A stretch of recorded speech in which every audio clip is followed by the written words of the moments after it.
É hora de viver sem a culpa. Texto: 1 João 1, 9. História bíblica. Pedro e Judas diante do sentimento de culpa.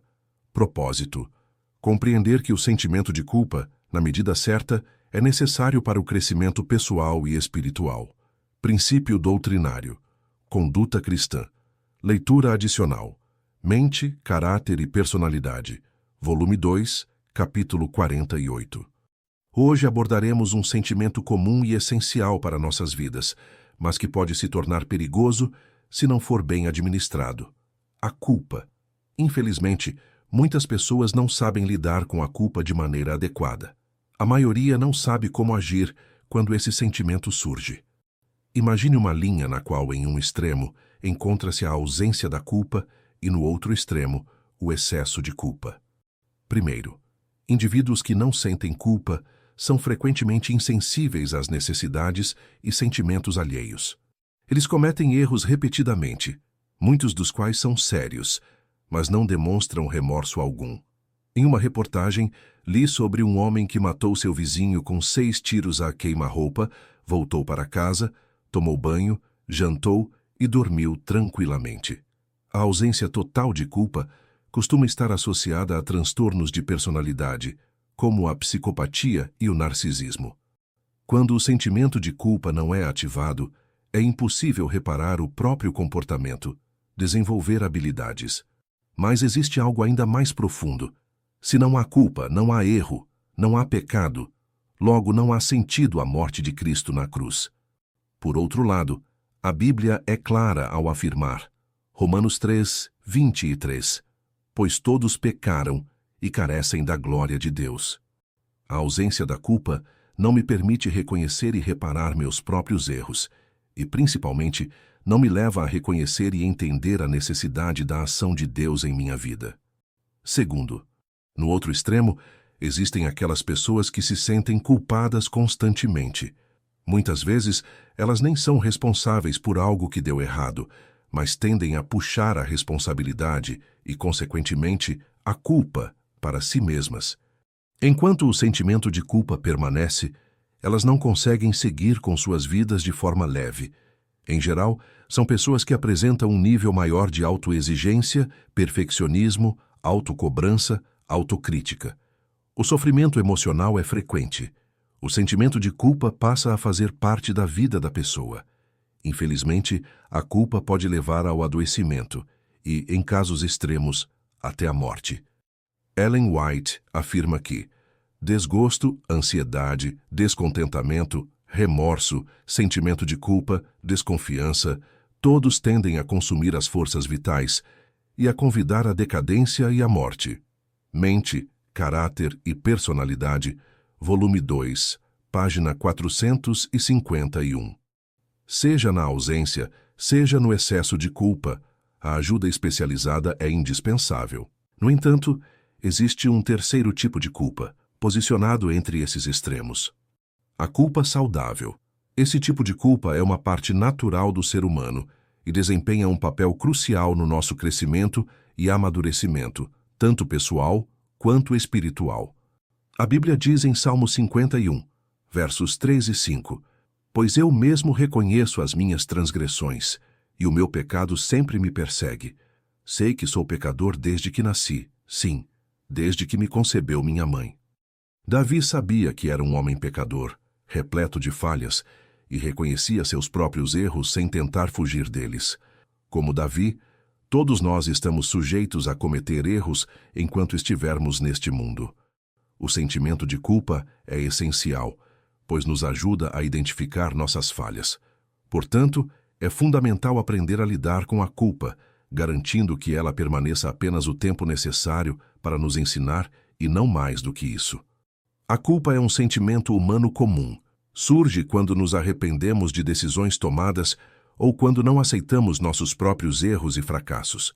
A Bíblia narra a história de 2 discípulos que, em uma mesma noite, foram consumidos pela culpa.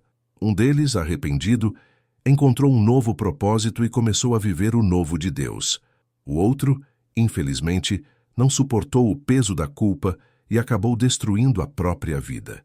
Sentir culpa é natural e essencial. No entanto, o desafio surge quando ela se torna intensa demais, afetando nossas decisões. O sentimento de culpa pode ser visto como uma escola onde aprendemos lições valiosas para a vida. Assim como frequentamos uma escola para adquirir conhecimento, a culpa nos oferece um contexto propício para o aprendizado. Por quê? Porque nos faz revisitar a situação, analisar nossos erros e aprender com eles. Quando sentimos culpa, podemos seguir 5 passos para transformar esse sentimento em crescimento pessoal. Primeiro, recontar o ocorrido, revisitando os detalhes do evento. Segundo, identificar o erro, reconhecendo o que fizemos ou deixamos de fazer. Terceiro, buscar comportamentos mais adequados, planejando como agir melhor em situações futuras. Quarto, reparar o erro, pedindo perdão a Deus ou a quem ofendemos, incluindo a nós mesmos. Quinto, seguir adiante agora com um novo aprendizado. Sentir culpa também é um sinal de empatia para com o próximo. Quando me coloco no lugar do outro, percebo o impacto das minhas ações. Martina, por exemplo, sentiu culpa por ter sido verbalmente agressiva com sua filha de 9 anos. Ela refletiu: nossa, fui pesada nas palavras com minha filha, fui intencional em machucar. Isso não foi bom. Da próxima vez, não quero mais agir assim com ela. Vou procurar prestar atenção no que estiver falando e buscar palavras mais amorosas. Preciso pedir perdão pelo tom de voz e por aquela frase depreciativa. Ela não merece ser tratada dessa forma pela própria mãe. Consegue perceber a conexão? Muitos lares se desfazem porque acabamos assumindo o papel de inimigos, tornando-nos os maiores críticos das falhas daqueles que mais amamos.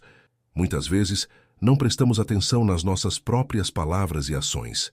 Pais e mães, é fundamental ter cuidado ao lidar com os erros dos nossos filhos. Desde cedo, é essencial ensinar as crianças a lidarem de maneira saudável com a culpa. A Bíblia é clara: instrui a criança no caminho. Tudo começa com você. Seu filho precisa observar como você enfrenta seus próprios erros e sentimentos de culpa. Você tem uma tendência a se esquivar? Você tem uma tendência a ser o acusador? O agir de Deus é impressionante. 1 João 1, 9. Se confessarmos os nossos pecados, Ele é fiel e justo para perdoar os nossos pecados e nos purificar de toda a injustiça. Às vezes nos tornamos nossos próprios inimigos. Em vez de confessarmos nossos pecados a Deus e seguirmos em frente, nós nos entregamos à autoacusação. Olha o que você falou para a tua filha. Você é um monstro mesmo. Que mãe é essa? Como você teve coragem de fazer isso com a sua esposa? Você é o pior de todos os homens. Você acabou com a autoestima do seu marido. Você é uma mulher rixosa.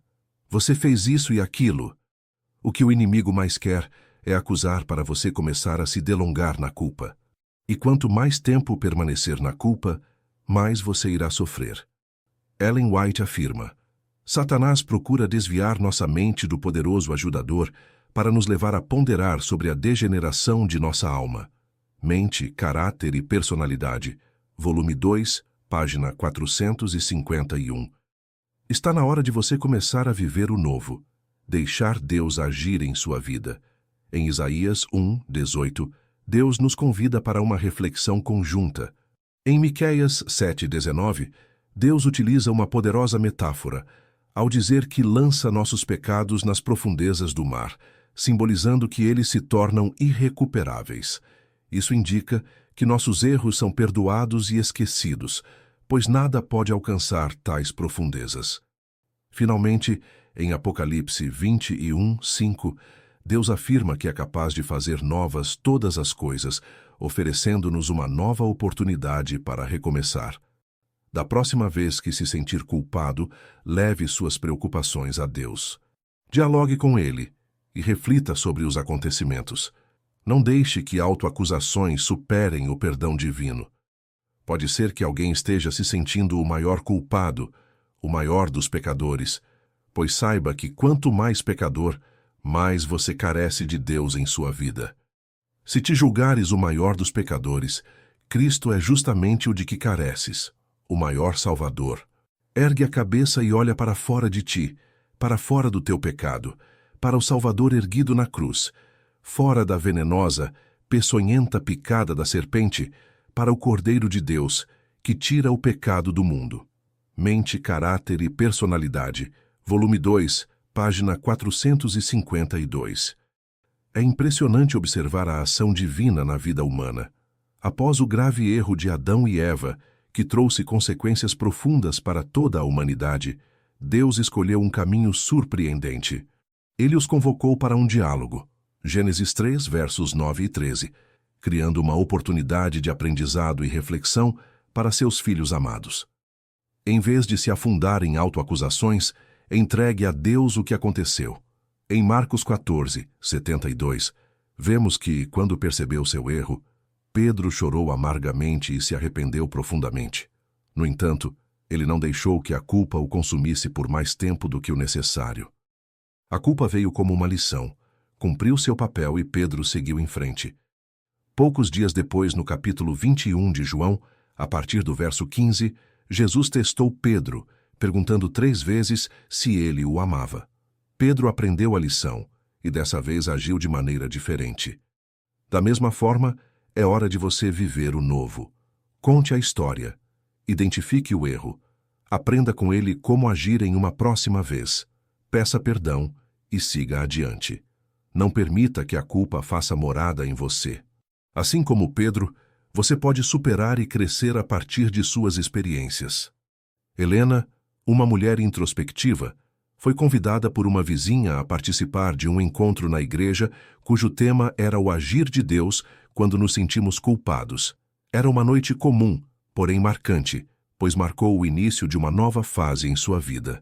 Casada com Sérgio havia 13 anos, Helena enfrentava dificuldades em expressar seus sentimentos, especialmente diante do sogro, um homem de personalidade difícil e julgadora. Sérgio havia perdido a mãe na adolescência, e desde então sua relação com o pai se deteriorou. Enquanto os irmãos se afastaram, ele permaneceu em casa.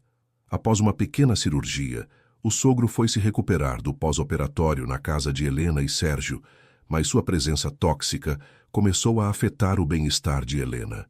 Sérgio, por sua vez, não tomava partido, o que exacerbou a tensão no casamento. Com o passar do tempo, Helena adoeceu devido ao estresse constante. Uma estada que, a princípio, duraria dias, se estendeu sem motivo algum. Após 1 ano e meio, sem melhorias naquela situação, ela chegou ao limite e confrontou Sérgio, exigindo que ele escolhesse entre ela e o pai. Sérgio finalmente tomou uma posição e pediu ao pai que voltasse para a própria casa. O sogro, ressentido, culpou Helena pela decisão, mas esse ato de coragem fortaleceu o casamento e trouxe alívio para Helena. 5 meses após a saída do sogro de sua casa, ele sofreu um infarto fulminante e faleceu instantaneamente. Helena, tomada pela culpa, lamentava profundamente por não ter tido mais conversas com ele. Durante 7 meses, sentia-se devastada, como se fosse a pior pessoa do mundo. E é isto que o inimigo quer, acusar. Está vendo? O que você fez é imperdoável. Naquele dia, Helena percebeu que a culpa que carregava não era saudável e que ela se punia por algo que já não fazia parte de sua vida. Com a palavra de Deus iluminando seu coração, ficou claro que o inimigo não poderia mais acusá-la. O verso lido na mensagem daquela noite foi Romanos 8:1. Agora, pois, já não existe nenhuma condenação para os que estão em Cristo Jesus. O sentimento de culpa aproximou Helena de Jesus. Ela passou a viver o novo de Deus graças ao convite de uma vizinha. Hoje essa transformação pode acontecer com você também. Os planos de Deus para sua vida são extraordinários. Não deixe que seus sentimentos se sobreponham ao que Deus tem a dizer. É hora de experimentar o novo que Deus reserva para você.